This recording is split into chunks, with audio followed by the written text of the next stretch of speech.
Dear students, welcome to our YouTube channel maths study zone. तो हम लोग class 10th का जो इलेक्ट्रिसिटी चैप्टर है वो कंटिन्यू कर रहे थे। प्रीवियस पार्ट में जो हमने कुछ क्वेश्चन किया था और इंट्रोडक्शन देखा था heating effect of electric current का। तो आज जो है हम लोग डेरिवेशन करेंगे कि heating effect of electric current क्या फॉर्मूलेज हैं, क्या क्या टर्म्स है, उसको देखेंगे। So let us start. सो अब मान लो कि कोई let the charge Q flows through a wire in time t and V is the potential difference across the wire. अगर सपोज हमारे पास कुछ सर्किट इस तरह से है, राइट, ये सर्किट है, इस तरह से सर्किट है। अगर सपोज इस सर्किट में क्या है, इस तरह से एक रेसिस्टर है और ये है पोटेंशियल, यहाँ से सपोज V है और यहाँ से करंट गया I, ठीक है। तो हमने क्या किया कि मान लो इस सर्किट में जो रेसिस्टर है इसमें क्या है कि Q चार्ज फ्लो किया, Q चार्ज फ्लो किया कितने टाइम के लिए, T टाइम के लिए। Q चार्ज फ्लो किया T टाइम के लिए, जिसका पोटेंशियल डिफरेंस दिए हुए है V। नाउ तो जो वर्क डन होगा सोर्स के द्वारा वो कितना होगा, V इंटू क्यू, क्योंकि आपको याद होगा V इज इक्वल टू क्या लिखते हैं, W अपॉन क्यू। तो जो वर्क डन होगा ये दोनों का क्रॉस मल्टीप्लाई, तो W इक्वल टू क्या होगा, V into Q. That means जो वर्क डन हम लोग लिखेंगे दैट इज इक्वल टू क्या लिखेंगे, potential into charge flow. So work done by the source, source के द्वारा वर्क डन कितना हो जाएगा, V इंटू क्यू हो जाएगा। नाउ अब क्या कर रहे हैं हम लोग, करेंट चार्ज जो है इसको रिप्लेस कर रहे हैं। तो आप लोगों को याद होगा electric current I equal to क्या लिखते हैं, Q अपॉन T। स्टार्टिंग में हम लोग ये सब देखे हैं प्रीवियस पार्ट में। तो जो स्टूडेंट्स नए हैं इस चैनल पे वो प्रीवियस पार्ट को अवश्य देख लें, then only you will be able to understand. तो यहाँ पे क्या होगा, I is equal to Q upon T। तो यहाँ से चार्ज का फॉर्मूला क्या निकल जाएगा, I इंटू टी, इसलिए Q equal to I into T लिख सकते हैं, राइट। तो यहाँ पे हमने वही किया, Q को रिप्लेस कर दिया I इंटू टी से, that is current into time. So we have got the formula W equal to work done equal to V into I into T, V into I into T, right. Work done कितना हो गया, V into आई into टी। Now power जो हम लोग लिखते हैं, power input जो होगा सर्किट में वो कितना होगा, तो पावर का फॉर्मूला क्या लिखते हैं, work done upon time, work done upon time, ये लिखते हो ना, वर्क डन अपॉन टाइम। तो यहाँ पे वर्क डन अपॉन टाइम है, वर्क डन आ गया V इंटू आई इंटू टी अपॉन टी। तो V I T by T, T से T cancel, that is equal to V into I. तो हमें जो पावर आ जाएगा वो कितना आ जाएगा, V इंटू आई आ गया। नाउ अब जो रेसिस्टर में जो हीट प्रोड्यूस होता है, heat produce in the resistor that is equal to power into time लिखते हैं। तो H इक्वल टू क्या लिखते हैं, heat produce equal to power into time, power में टाइम से मल्टीप्लाई कर देंगे। तो पावर इंटू टाइम, पावर का फॉर्मूला हमने निकाला V इंटू आई, तो V इंटू आई इंटू टी। तो ये हमारा हीट प्रोड्यूस हो गया, ठीक है।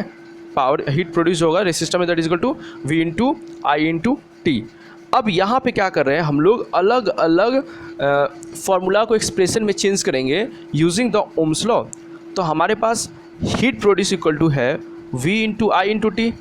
अब V जो है दैट इज पोटेंशियल, तो ओम्स लॉ से हम लोग V इक्वल टू क्या लिखते हैं, I इंटू आर।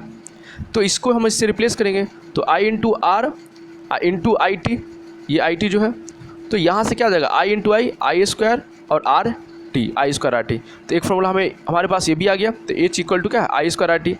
अब क्या कर रहे हैं हम, H इज इक्वल टू जो V आई टी है, V आई टी था यहाँ पे, इस बार तो पिछले टाइम V को रिप्लेस किए थे, अब क्या करो I को रिप्लेस करो। तो V को V लिखो और I के जगह पे क्या लिखेंगे, ओम्स लॉ से। तो I equal to Ohm's law में यही होता है ना, V बाई आर ही होता है।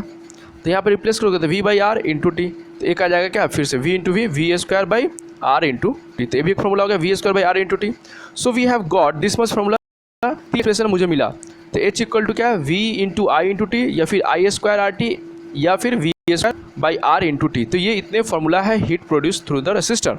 नाउ तो इसमें जो एक जो है आई स्क्वायर आर टी, ये इंपॉर्टेंट है। तो ये H equal to I square R T जो एक्सप्रेशन है, इसी को हम लोग बोलते हैं जूल्स लॉ ऑफ हीटिंग, इसी को बोलते हैं जूल्स लॉ ऑफ हीटिंग। मतलब किसी रेसिस्टर में कितना हीट प्रोड्यूस हुआ,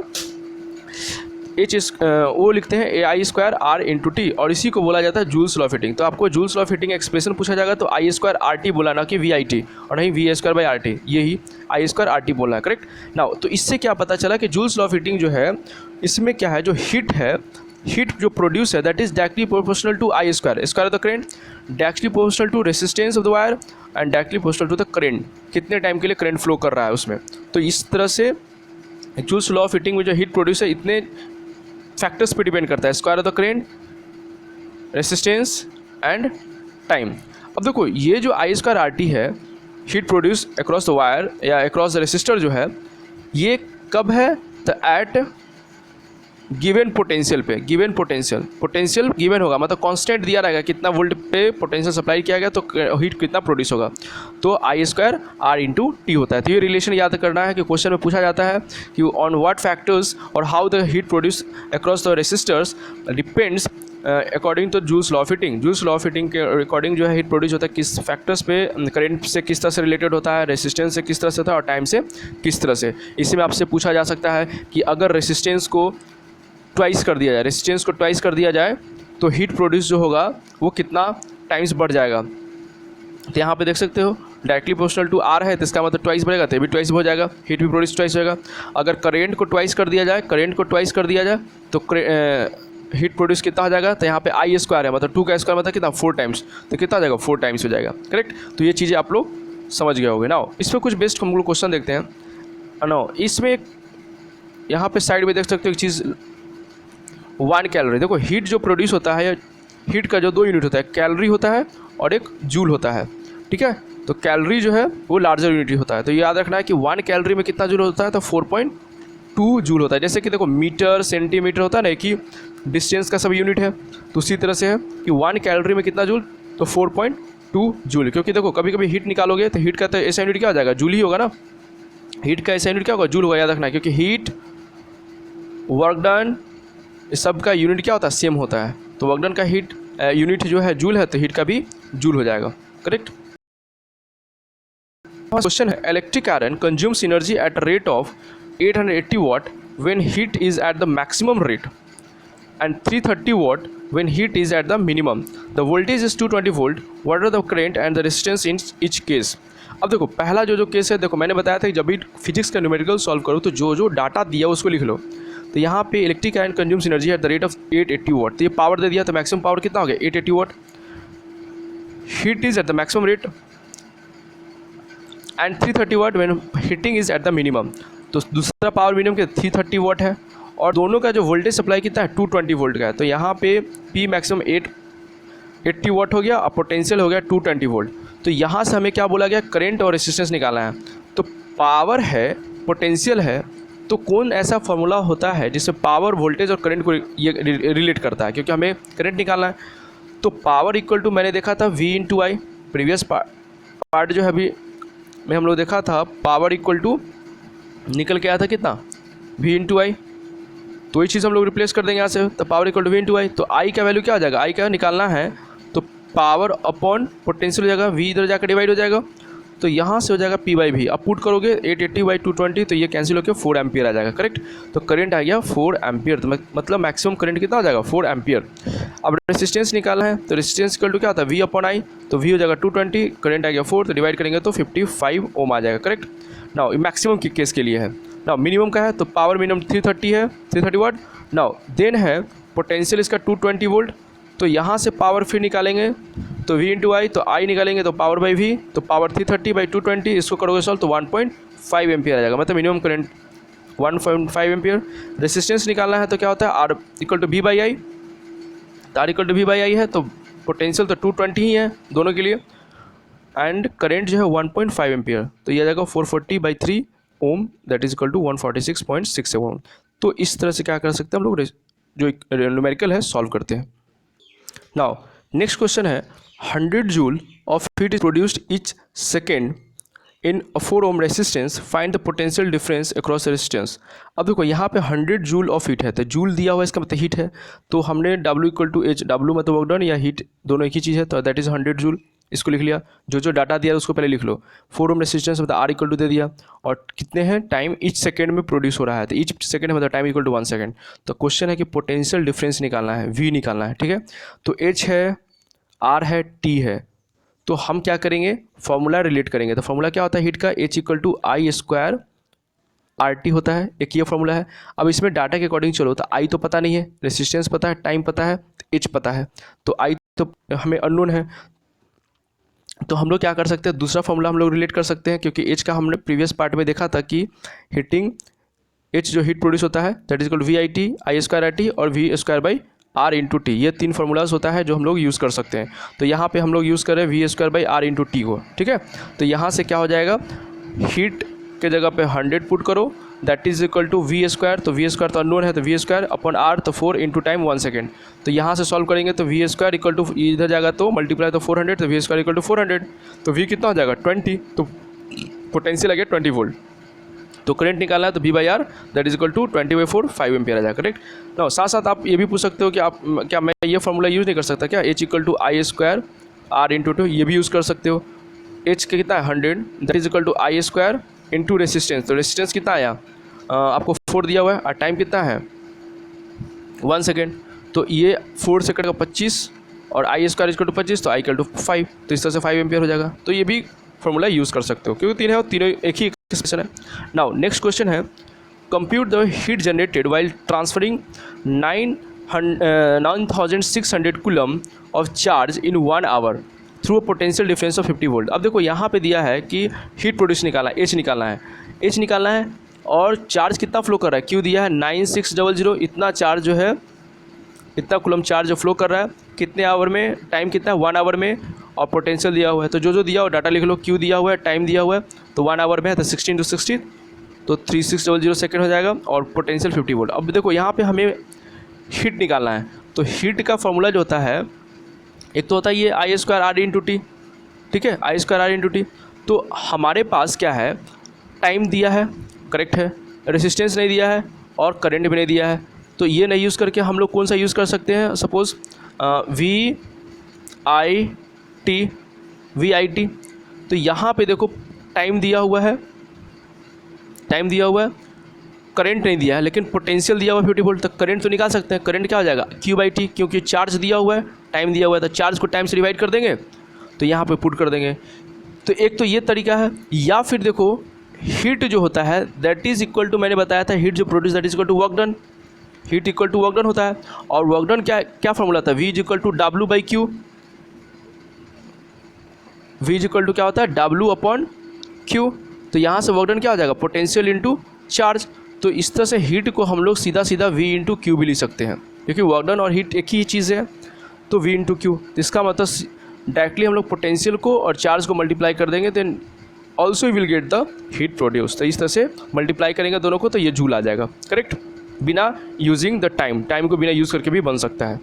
नाउ हमारे पास एक और क्वेश्चन है, electric iron of resistance 20 ohm, एक आयरन है जिसका रेसिस्टेंस दिया हुआ है 20 ohm, takes a current of 5 ampere, current है 5 ampere, so calculate the heat produce in 20 second. तो 20 सेकेंड में कितना हीट प्रोड्यूस होगा, तो जो डाटा है लिख लो, आर दिया 20, आई दिया 5 और टाइम दिया 20 सेकेंड। तो हीट प्रोड्यूस पूछा है, तो हीट प्रोड्यूस क्या लिखते हैं, H equal to I square R into T.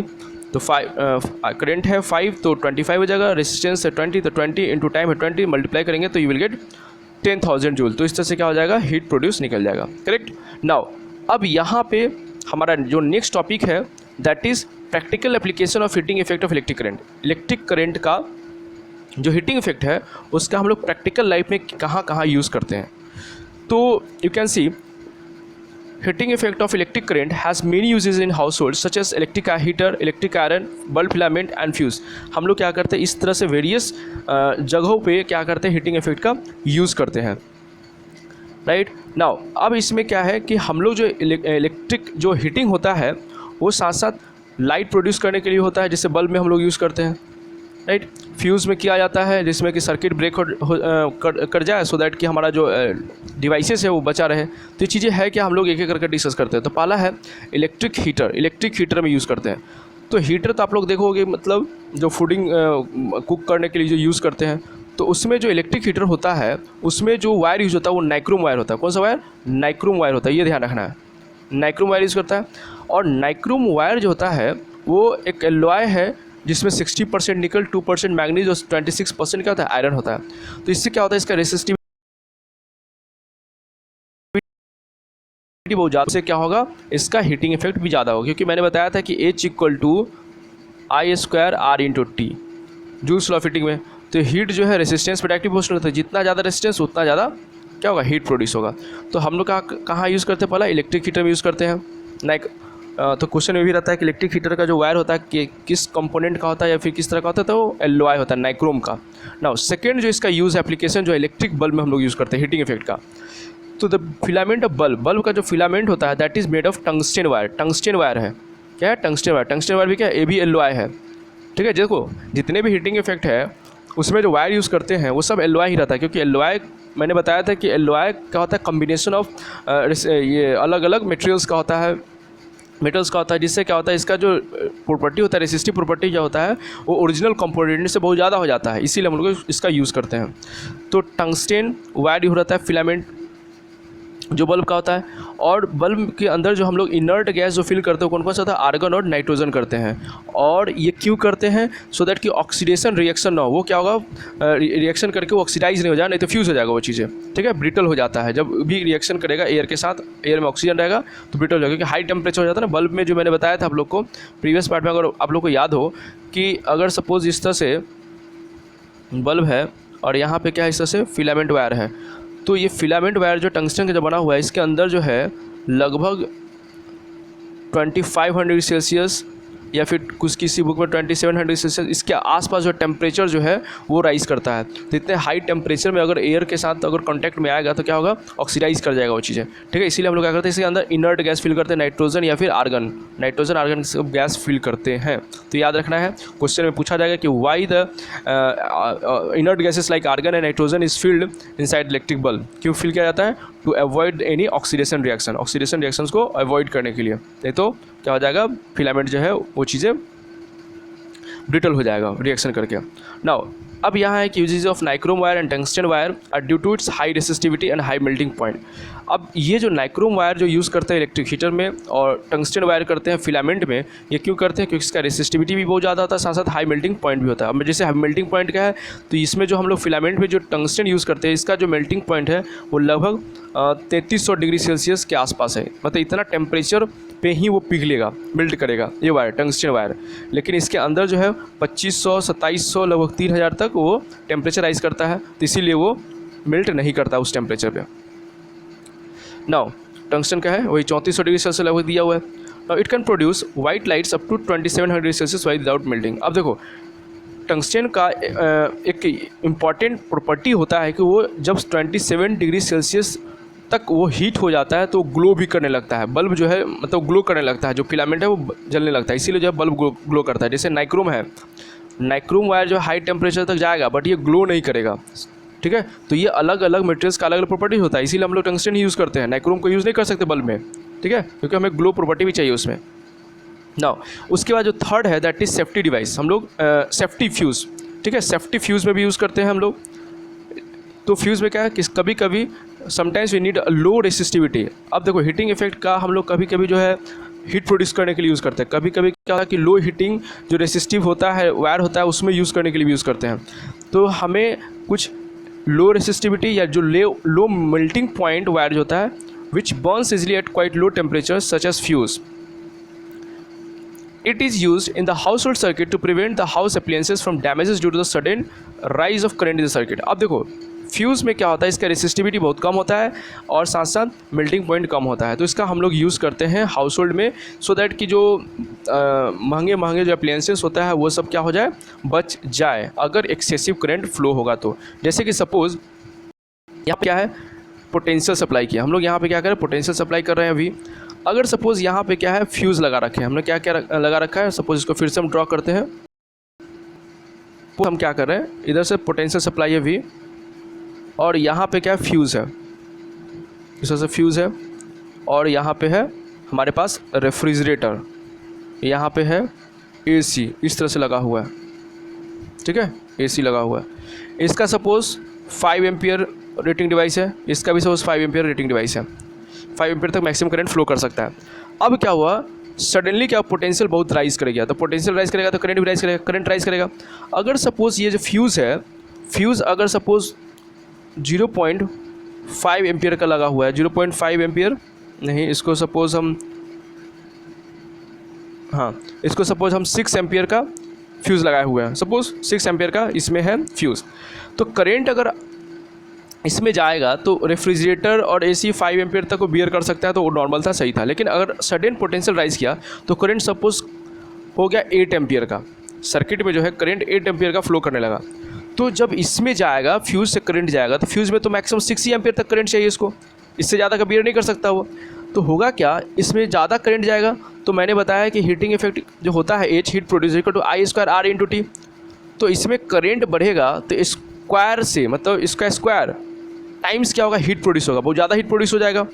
तो बहुत ज़्यादा हीट प्रोड्यूस होगा तो फ्यूज़ का जो हम लोग जो वायर रखते हैं वो लो मेल्टिंग पॉइंट वाला रखते हैं।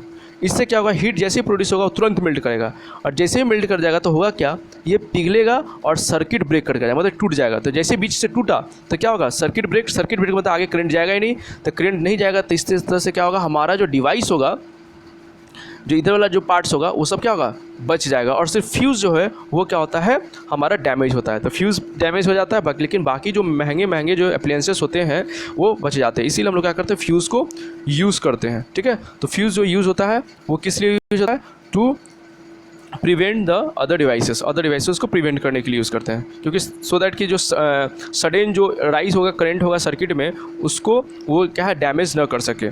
तो ये ध्यान रखना है फ्यूज़ का। Now if a fuse is rated 2 ampere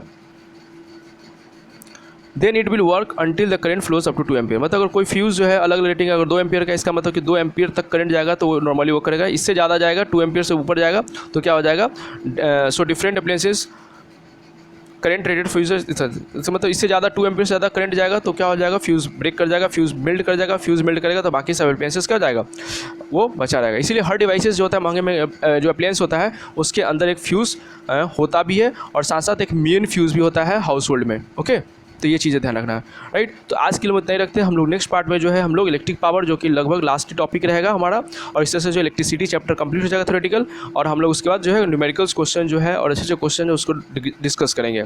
so जो स्टूडेंट जो है इस चैनल पर नए हैं वो क्या करें, प्रीवियस पार्ट को अच्छी तरह से देख लें। So thanks everyone for watching the video.